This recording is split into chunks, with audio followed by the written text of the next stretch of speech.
Sejam bem-vindos ao nosso videocast. Hoje nós vamos conversar sobre as técnicas de roteiro e edição de Naruto, um dos animes mais influentes do mundo. E eu tenho 3 convidados aqui hoje. Pessoal, como é que vocês estão? Animados para falar sobre Naruto? Vocês querem se apresentar? Fala aí, pessoal, tudo bem? Eu sou o Jean Kaufmann, sou roteirista e estou super animado para falar de Naruto. O problema é que eu posso falar até demais. É verdade. Tem tempo? Olá, eu sou o Rafael Aguiar, sou videografista e... Vai falar sobre edição, Nossa. dar todas as dicas. Sou o Maxwell Pinheiro, sou roteirista também e muito fã de Naruto. Bom, galera, então vamos começar. Vou fazer a primeira pergunta para vocês, tá? O que torna Naruto um anime tão especial em termos de narrativa e edição? Quem vai primeiro? Quer falar primeiro, Rafa? Ou quer que eu fale? Acho que num apanhado geral seria a qualidade ou aprofundamento de cada personagem que dão, que é uma quantidade gigante.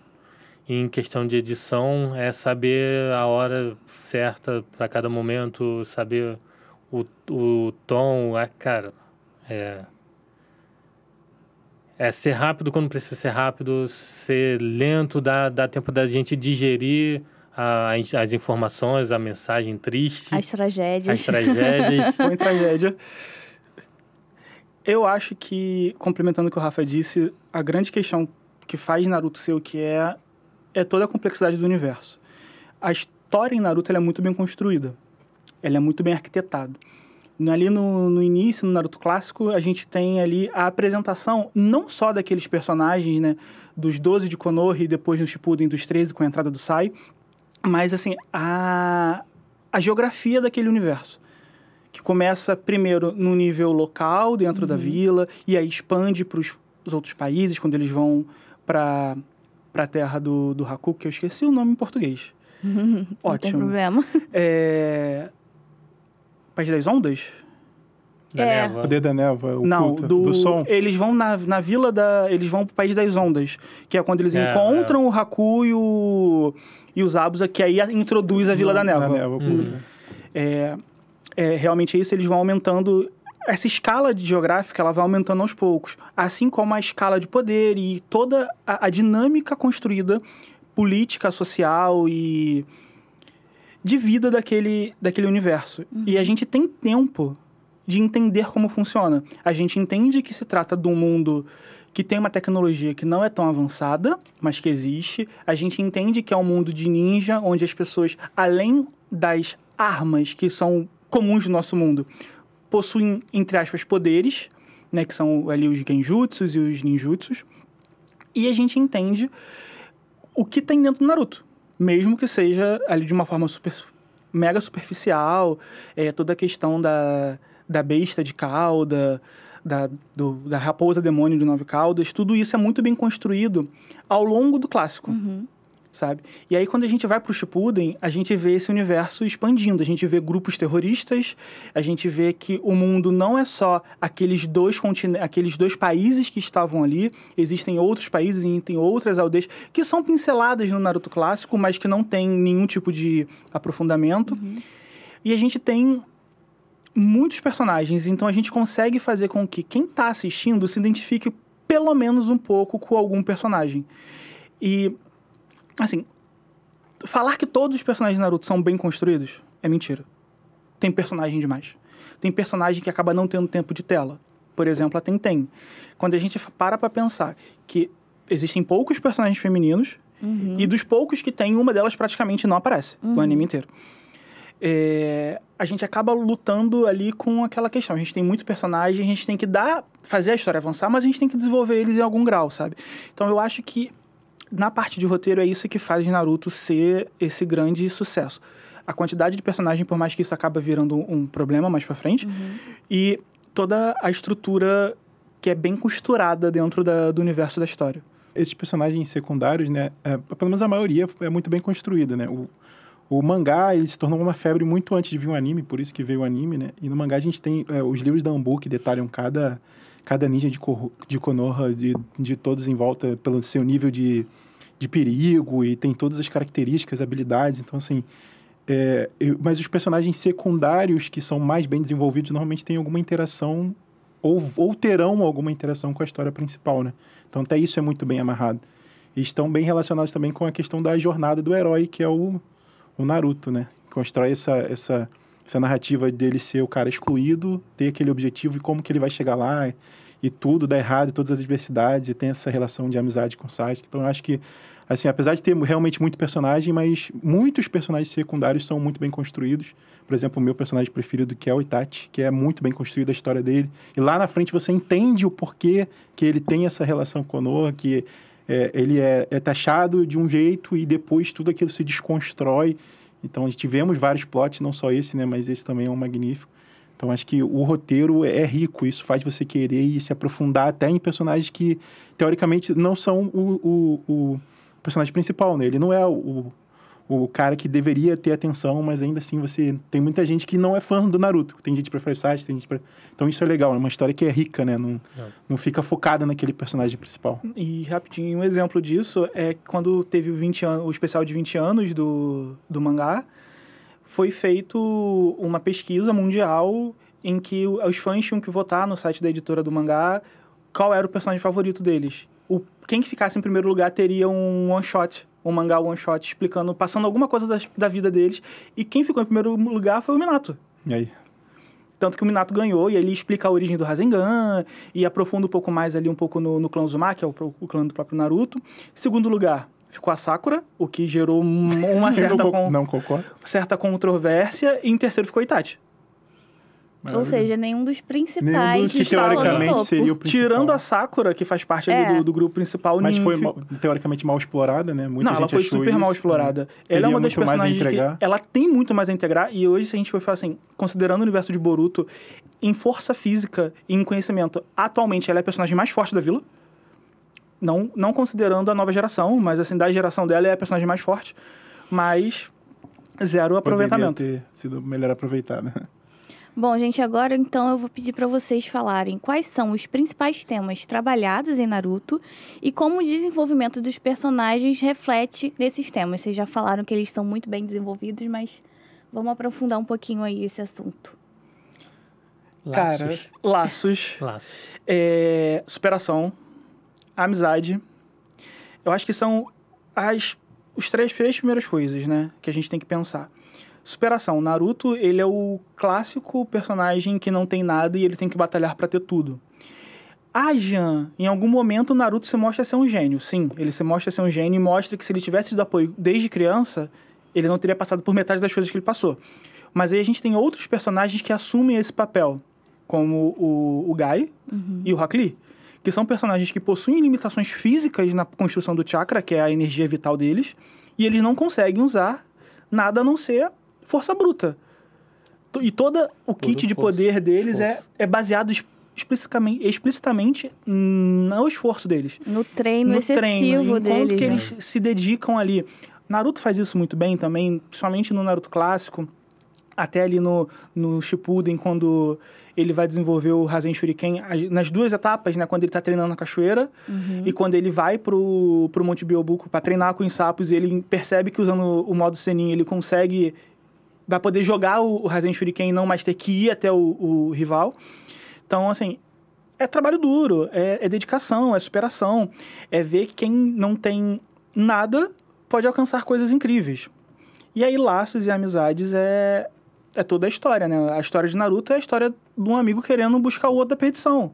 Querendo tirar o amigo que entrou no caminho errado e querendo tirar ele daquelas trevas e levar a luz pra ele. A história de Naruto inteira é essa. Sabe? E aí, quando a gente passa pra ver outros personagens, a correlação, Kakashi e Obito. Quando o Kakashi entende que o Obito tá vivo, ele assume o mesmo lugar que o Naruto assumiu pro Sasuke. De, eu preciso tirar o meu amigo daquele buraco que ele entrou. Sim, salvar ele. Salvar ele. A todo custo. E assim, isso acaba se refletindo em todas as outras relações dos personagens, sabe? Puxando um pouco... A sardinha pro Itachi, né? Sardinha pro Itachi. Não, acho que também a gente fala sobre decisões difíceis, né? Escolhas, a questão da perda. Então, isso também é bem construído. Assim, não é da nossa cultura, mas do Japão de ser uma coisa não só para criança, mas para o jovem. Então, os animes, os mangás são muito construídos também para, às vezes, trazer algum tipo de ensinamento, de perseverança, que é o caso do Naruto, de nunca desistir, apesar dele ser o azarão, né? Ele perseverou e conseguiu conquistar, e aí o cara que era o que ninguém botava fé, venceu as adversidades, enfim.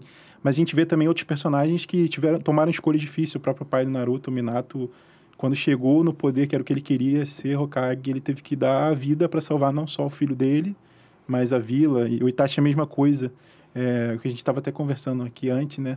Que ele, assim, os Uchihas iam todos serem dizimados de alguma forma. Então ele tomou a decisão dele participar disso para pelo menos dar uma chance pro irmão dele. De seria diferente que é o também, que né? Exatamente, que o anime traz isso, a questão do fogo, né, da juventude, do que o jovem será no futuro, para apostar. Então ele apostou no irmão que ele seria um adulto melhor. A vontade do fogo. É isso aí, que eles chamam da vontade do fogo. Então é basicamente isso, que tem muito no Japão também, essa cultura o jovem é o nosso futuro, a gente tem que apostar nossas fichas neles. Então isso é legal também. Então isso também é muito bem construído no mangá e no anime, né? Eu gosto muito do personagem do Shikamaru, porque ele é um personagem que ele não teve suas aparições ali, algumas falas, algumas lutas no começo, mas ele teve um arco só dele, e aí você vê que era um personagem que não ligava pra nada, ele tinha basicamente... Aparentava preguiça, né? ele tinha preguiça, ele, não vou me irritar com coisas que... São banais. São banais, sabe? Então, alguém que não se importava com nada, e de repente, no arco dele, ele viu que ele tinha coisa para se importar e ele deveria tomar atitudes, como a morte do mestre dele, e aí ele teve que ir lá... tomar responsabilidade, né? Não sei se tem A muitos história anos, já tem né? 10 anos que foi contada, não tem mais spoiler. Não é mais Ele teve spoiler. que ir lá lutar com o Idan e o pessoal da Akatsuki para conseguir revidar, não, né? Vingança. Vingança. uma Vingança. Vingar o Asuma. E Não só vingança, né? Proteger a vila, porque eles proteger iam a pra vila. E a trazer a luta do Asuma em relação ao Shikamaru reforça o que o Max falou das decisões difíceis e de que o jovem é a continuação, é o que vai trazer o futuro. Porque qual é a mensagem? O que o Asuma pede pro Shikamaru? Ele não pede vingança. Ele pede pro Shikamaru proteger o rei. Exatamente. A E aí- criança que ainda vai nascer. Mas aí, no início, a gente pensa que, quem é esse rei? Aí depois a gente entende que a Kurenai estava grávida da Mirai e que é a filha dele, então o filho dele passa a ser o rei. Mas o rei não é só a Mirai. O rei são todos os mais novos. Os reis são todas as crianças que vão crescer e desenvolver e que vão ser a próxima geração da vila. E vai construindo todas essas questões de laços e, mais uma vez, de amizade e de perseverança. E a gente vê o Shikamaru ali ele tendo que se superar e assumir responsabilidade. assumir responsabilidades que ele nunca gostou. E um outro ponto é, na guerra, quando o Shikamaru é ferido mortalmente, ele tem a opção, entre aspas, de escolher não lutar pela vida, mas ele escolhe ficar porque ele sabe que não tem ninguém pra fazer o que ele vai fazer pelo Naruto. Exatamente.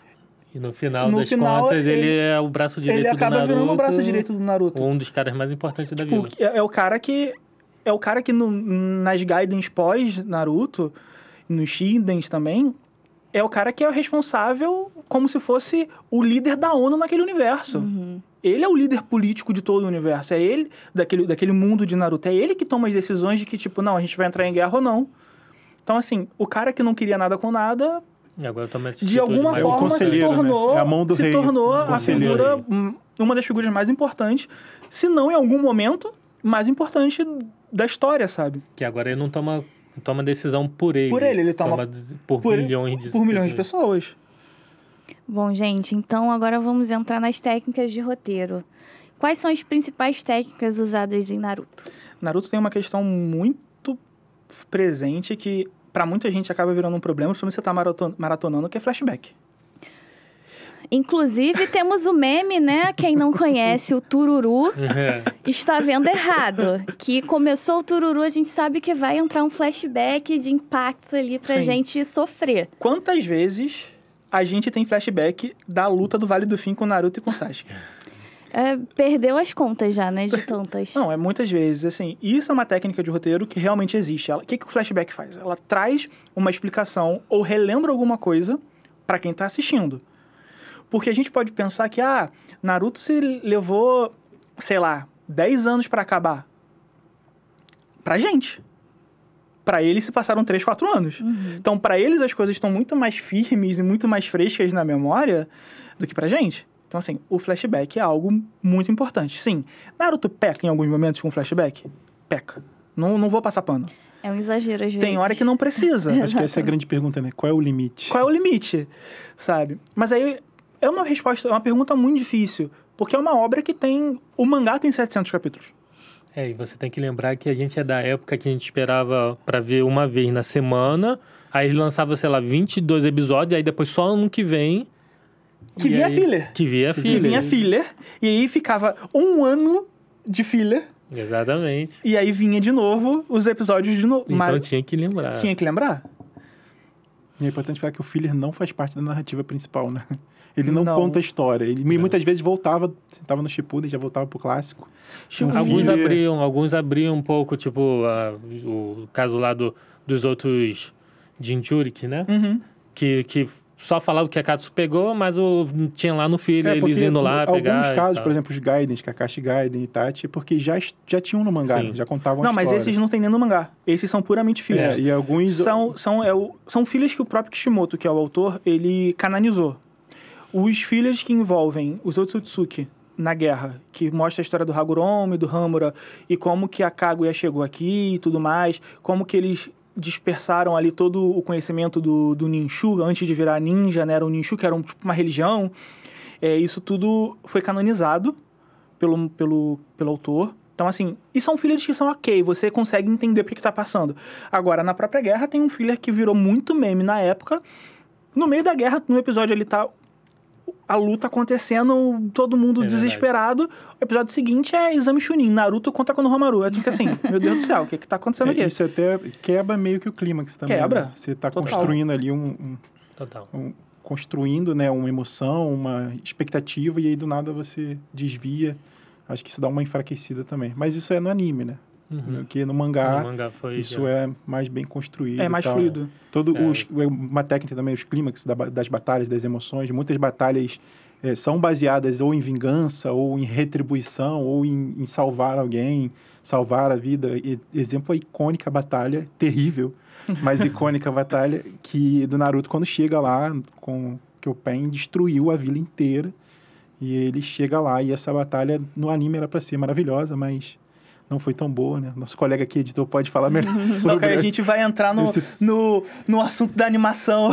Desse terror. Mas, assim, tudo ali é muito bem construído também. O clímax da batalha, Naruto passou o treinamento todo dele lá. E aí, quando ele chega no momento, você só de falar, você arrepia.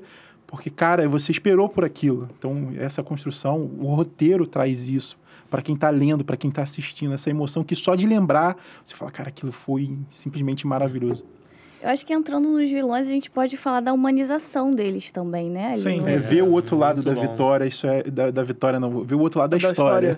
Ver o outro lado da história, do vilão. Por que ele tá fazendo isso? Não é que justifique, mas explica as motivações, né? E aí a gente para pra pensar assim, em Naruto existe apenas um vilão, que ele é vilão porque ele quer ser vilão. Todos os outros, eles possuem ou um passado muito triste, ou algum momento ali marcante que acabou com a vida deles. O Nagato / Pain, ele viveu a guerra criança, ele perdeu os pais criança, e aí ele encontra os amigos que viram a família dele, ele vê o melhor amigo morrer pelas mãos dele. Vê o terror da guerra, Ele vê o a fome, terror da a destruição. Aí a gente vai pro Obito. O Obito, né, se a gente for falar na pronúncia certa, o Obito ali, ele viu a pessoa que ele mais amava morrendo na mão dos melhores amigos dele. Ele não tinha informação completa, ele estava sendo manipulado sim, mas ele viu isso acontecer e isso virou a chave na cabeça dele. São várias formas de contar uma mesma história. O próprio Sasuke, que tem um arco de sou vilão, sou anti-herói, sou algo que não sei, ele encontrou, até ele entender que todo o clã dele foi morto para salvar não só o próprio clã, mas como a própria vila, porque você comentou no início, todos os iam ser mortos. Sim, mas a gente tem que entender que o mundo ninja é um mundo de guerra. Ninja é soldado. Quando a gente faz uma análise pro nosso mundo, os ninjas, eles são a força de guerra. É a força militar daquela vila, daquele país. E a vila é comandada pela força militar. Exatamente. Porque a vila, ela é um quartel, né? Porque o país do fogo e as vilas são secretas, como secretas. Se fosse os quartéis de cada país. O que ia acontecer quando as outras vilas soubessem que a força policial, porque os Uchihas eram a força policial, estava se voltando contra o governo, a primeira coisa que eles iam falar, guerra civil. A gente vai aproveitar nisso e a gente vai se livrar da vila que é a mais poderosa de todas. Porque, assim, Naruto tem muito uma mensagem de, tipo, paz e amor, vamos ser amigos de todo mundo, mas se a gente for parar pra analisar, Konoha é a vila mais forte. Rolava uma Guerra Fria. Sempre rolou uma Guerra Fria. Desde quando o Hashirama, o primeiro Hokage, capturou 8 das 9 bijus, que são as bestas de cauda, e vendeu todas as mais fracas. Ele ficou com a cara mais forte. E botou em quem? Na esposa dele. E selou ela dentro da esposa dele. Isso não foi um movimento que foi feito só porque eu quero, só porque eu sou bonzinho. Ele deu as outras. Ele se livrou das outras, sim, mas ele ficou com aquela que tinha poder para vencer todas as outras juntas. E isso fica muito claro na guerra, quando eles vão capturar de novo as bijus e é dito que a de 9 caudas tem que ser a última, porque se ela for a primeira, ela quebra o receptáculo. Ou seja, 8 combinadas não dão o poder de uma. Então, assim, Naruto tem muito disso. E aí, voltando a falar dos vilões, né? Todos os vilões são muito humanizados, com exceção do Danzo, que é o líder da Anbu. Mas quem gosta dele não tem nem como, né, gente? Se a gente for parar pra analisar, ele é tipo a Umbridge em Harry Potter. Quem gosta dela não tem nem como, né, gente? Tipo, ele é não muito... confio Ele é numa aquele pessoa que gosta da Umbridge. Ele é aquele personagem que, assim, eu quero proteger o que é meu e eu vou fazer qualquer coisa. Eu não tenho escrúpulos pra proteger o que é meu. Isso pode ser humanizado? Até que ponto? Até que ponto vale a pena você vender os seus princípios pra ter aquilo que você quer, sabe? Então, com exceção dele, Naruto ele faz uma construção muito bem feita da humanização dos vilões. E aí, nesses momentos, flashbacks, voltando lá pro início e pro clima, aí juntando, né? Fazendo a costura aqui dos 3 elementos. Clímax emocional das batalhas, flashback e a humanização dos personagens, dos vilões, principalmente. Os flashbacks, eles são muito bem construídos quando eles estão mostrando o passado dos vilões. Quando você entende por que aquele vilão tá agindo daquela forma. Sim. Então... E qual é o legal de tudo isso aqui, que é interessante para o nosso tema de hoje, né? Que são formas de você construir uma história que, olha só o quanto dá de discussão e debate, e as pessoas se aprofundam, e isso enriquece um enredo, as várias formas que você conta a mesma história, os vários lados, né? As motivações dos vilões e tudo mais, e a forma como isso enriquece todo o enredo e faz com que as pessoas fiquem viciadas naquilo, e não é à toa que é um fenômeno mundial. E é por isso que é o assunto desse podcast, porque a gente tem o Naruto é o quê? 97? 94? Acho que é 94. Eu acho que o mangá é 94 e o anime 97, 98, 99, por aí. Vamos lá, dos anos 90. Quais animes dos anos 90 tem vilões, tem personagens tão bem construídos? Nenhum. Dragon Ball Z, o vilão vem, chega na Terra, quero lutar com o mais forte, que eu vou destruir tudo. Essa é a motivação. Inassistível pra mim. Eu assistia Dragon Ball, Cavaleiro do Zodíaco. Pra mim, hoje é inassistível. Naruto ainda consigo ver de boa. Cavaleiro do Zodíaco, vou vir te destruir porque o meu mestre mandou. É isso. Aí você vem um anime tão bem construído, sucesso. Não é à toa que é fenômeno. Bom, então vamos para nossa última pergunta para finalizar nosso videocast. E ela é sobre edição. Tá preparado? Vai brilhar. Com certeza. Então vamos lá. Quais são as técnicas de edição mais eficazes em Naruto? E aí eu quero entrar com uma pergunta aí da minha cabeça também. Virou meme também, que a gente sabe, aqueles prints, aquelas cenas super esticadas, deformadas que aparecem em alguns episódios. E aí eu queria te perguntar, isso foi escolha? Foi um limite de tecnologia? O que você acha que foi aí nesse momento? Limite de tempo de produção. Vamos botar assim. Você tem um tempo para entregar o anime, então você tem que adequar a qualidade com o tempo. Isso é em qualquer área que envolve animação ou até mesmo edição de vídeo básico. Você consegue fazer mais coisas com mais tempo. Então, a gente vai se adequando. Técnica de animação japonesa segue a mesma da americana, mas nem um pouco mais... não tão enfatizado, vamos dizer assim, porque você vê ali, a gente tem um manual de animação, né, feito pelo Walt Disney. Então, você tem ali o Pernalonga vai dar um soco, ele chega para trás, aí a mão dele vai esticando para dar aquela sensação de algo ser pesado. E aí o anime faz uso desse recurso, como qualquer outra animação, mas de um jeito mais peculiar, um jeito mais bem trabalhado, né? Dependendo da época do ano que o anime foi criado, né? Eles podem ter desenhado à mão, depois passado isso. Né? O Ian pode... A gente costuma brincar porque, cara, a gente olha os estúdios, até hoje, a gente se pergunta por que eles não têm um planejamento. Eles fazem as coisas, eles animam os desenhos, os animes... Desculpa, vou voltar. Eles fazem a animação semanal. Então, eles estão ali desenhando e os caras estão dormindo, porque tem que entregar, dorme no escritório, né? Tem até um anime chamado 100 Coisas para Fazer Antes de Morrer. Exatamente. Que retrata exatamente isso. O personagem principal, ele trabalha numa produtora e, assim, a vida dele é ir para casa uma vez por semana para tomar um banho e voltar pro trabalho. E aí, quando acontece a história do anime é essa, acontece o apocalipse zumbi e ele fica super feliz porque ele não tem mais que trabalhar, porque ele tá de férias. Porque o apocalipse zumbi, tipo, o fim do mundo é as férias dele, porque ele não aguentava mais. E a gente tem muito nessa questão que o Rafa falou do prazo. O Japão, ele tem uma cultura de trabalho muito rigorosa. Beira a escravidão, né? E assim, de vez em quando acontece de sair notícia na mídia falando que os animadores estão em trabalho análogo à escravidão, e a gente pode citar animes super modernos e que estão super em alta, como Demon Slayer e Jujutsu Kaisen, que, assim, tiveram riscos de serem parados no meio da produção porque os caras falaram, não vamos mais fazer, a gente não tem condições, sabe? Então, assim, dentro desse universo da animação, é muito rigoroso, né? Para os trabalhadores.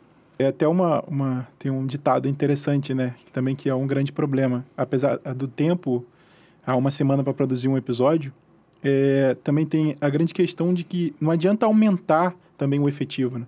Que é aquele ditado que a gente tem, 9 mulheres grávidas não fazem um bebê em um mês. Então, não adianta porque, várias pessoas vão trabalhar o que elas têm que fazer ali na animação, dando vida à movimentação ao personagem, mas existe um limite que você pode compartimentar isso, né, e subdividir, porque chega uma hora que não dá mais. Então, existe um tempo limite. A tecnologia nos permite, o que a habilidade e o tempo também permite. Então, esse é um grande problema. Como era um episódio muito esperado, que necessitava de uma produção muito maior, acabou não dando. Exemplo, a Luta do Pai não deu para ficar tão boa, que ficou esticada por isso. Tiveram que fazer meio rápido, enfim, tem um limite do quanto você pode despender de efetivo para isso, e no final das contas não adianta ter 100 pessoas, não vai mudar. O prazo de entrega tem que ser maior, então não tem jeito. Verdade. E Rafa, e falando de tempo de edição, né, de tempo de produção, o que você acha das técnicas de timing e de slow motion aplicadas na edição de Naruto? Cara, eu acho muito boa, porque como teve muito filler, depois da Luta do Pain eu fui pro mangá. E eu que vim do anime e fui pro mangá, tive muita dificuldade de entender as batalhas. São muito confusas no mangá. Então, um anime, com o advento do slow motion, para explicar que o cara bateu em um determinado lugar e o outro, naquele tempo, usou alguma coisa, é muito mais fácil de entender. Porque você pega lá no quadrinho, você tá lá, tá estático. Você vê uma imagem e você fala... Não entendi. Você volta, você lê. Volta, você lê. O anime ajuda muito nisso. Tanto que depois que eu li o mangá, eu falei, cara, preciso ver o anime. Depois que o anime foi todo finalizado, eu voltei, fui vendo o anime aos poucos, para poder ver as lutas, porque é muito melhor no anime. Justamente por causa disso. O time, tem que ser rápido na hora que tem que ser rápido. Eles param para explicar, não necessariamente com o advento da fala, mas por imagens, né? Aplicando slow motion ou aplicando qualquer coisa que passe o entendimento certo. As transições, né? As transições. Quem vai do anime pro mangá sempre uma dificuldade muito grande em entender o que está acontecendo ali, porque o mangá é puramente estático. E aí você fica assim, gente, o que está acontecendo nesse quadrinho aqui? Deixa eu entender. Mas... E aí é legal quando você faz a volta, porque eu acho que o mangá ele passa certa profundidade que às vezes o anime não consegue em questão de história. Uhum.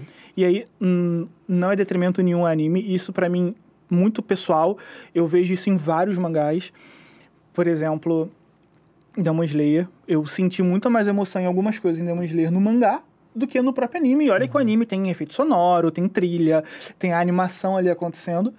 Mas eu realmente acho que essa volta é muito boa, porque você consegue trazer o melhor dos dois mundos, sabe? E você consegue finalmente entender aquela história com precisão, sabe? Eu comecei no anime e depois é que eu fui conhecer os mangás, enfim. E a gente também tem as light novels, né? Exemplo, tem um anime maravilhoso que é o Overlord, que veio de uma light novel, que aí é essa questão de a forma de contar a história, né? Porque no mangá você tem ali as imagens estáticas, algumas frases e tal. E aí no anime, o que você falou de demonstrar uma emoção, de demonstrar, às vezes, uma respiração, uma expressão facial, são coisas que são implícitas, né? São contadas de forma implícita. Que na história, por exemplo, na light novel é descrito. O ambiente estava escuro, tinha uma luz no canto, ou parecia meio sombrio. Isso tudo ele é construído ali na escrita, que é totalmente diferente de você ver. Às vezes você pode ter a percepção de sentir aquilo ali, no que está no vídeo, né? Naquela respiração, naquele ambiente. E às vezes isso é melhor construído no escrito, e às vezes isso é melhor construído... Depende muito. É a forma também que é animado, que é feito, né? Isso faz toda a diferença. O legal é complementar as histórias. Você lê e você depois assistir, porque você traz à realidade aquilo que você criou na sua mente, aquela luta, aquela batalha, e aquilo cria vida ali, né? É uma forma de dar vida à história, né? Bom, pessoal, a gente chegou ao final, então, da nossa conversa. Infelizmente, estava muito boa. Queria agradecer a presença de vocês e todo o conhecimento que vocês trouxeram pra gente nesse vídeo. Obrigada, Rafa, Jean e Max. Até uma próxima conversa sobre animes, quem sabe, ou... A próxima a gente fala de série. Estamos à disposição. Séries, filmes, também temos muitas opções aí de conversa. Obrigado, eu agradeço a oportunidade de poder falar um pouquinho, compartilhar desse universo que eu adoro e juntar com o roteiro, que é outra coisa que eu gosto muito, então é maravilhoso. É um prazer, porque se precisar, estamos aqui, simplesmente... É muito bom, uma coisa que a gente... É o nosso lazer, é o nosso trabalho, a gente vive isso, tem assunto aqui para horas e horas e horas, a gente tem que ficar se limitando um pouco. Mas muito obrigado pelo convite. Obrigado pelo convite. Bom, pessoal, chegamos ao final do nosso videocast. Eu espero que nós tenhamos agregado muito conhecimento sobre roteiro e edição. E espero que tenhamos instigado você a assistir Naruto. Você já assistiu? Tem vontade de assistir? Conta pra gente.